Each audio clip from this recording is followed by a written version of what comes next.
pense que c'est le parti au pouvoir, oui. Une camionnette du PJD appelle ses ouailles à aller voter. Dernier jour de campagne électorale au Maroc. Le parti islamiste est au pouvoir depuis 10 ans. Karim Ben Ammar est un jeune opposant. Tout ce qu'on peut dire, c'est que la campagne bat son plein.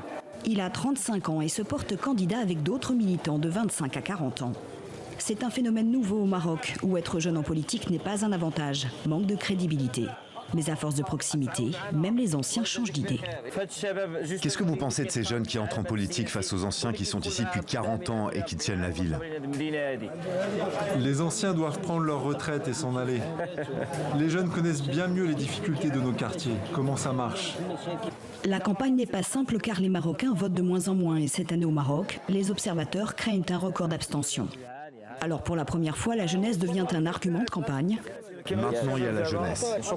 En se positionnant contre la politique à l'ancienne et certaines pratiques électorales. Un commerçant tient justement à témoigner. Au même moment, dans le quartier, des candidats seraient en train d'acheter des votes. Dans les ruelles, ils donnent 200 dirhams et prennent les pièces d'identité pour assurer leur voix. Mais c'est notre rôle justement de changer les choses. C'est à nous de reprendre le flambeau. Parce que nous, ces pratiques, nous, on ne les accepte pas. Ils promettent donc d'autres valeurs et quelques nouveautés au programme. En tête de liste des écologistes à Tanger, le plus jeune candidat au Maroc. Il a 23 ans. Tous communiquent sur les réseaux sociaux. C'est l'autre grande nouveauté de ces élections. On ne peut plus faire campagne autrement, il y avait des restrictions, on ne peut plus être nombreux, on ne peut plus se retrouver dans les maisons, on ne peut plus faire de déjeuner, de dîner, on ne peut plus faire de soirées électorales, de meetings.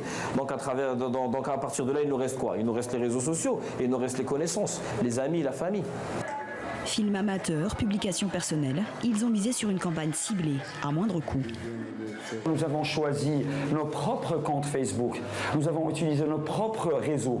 Aucun dirham n'a été déposé pour les campagnes de digital. Aucun dirham, 0 dirham.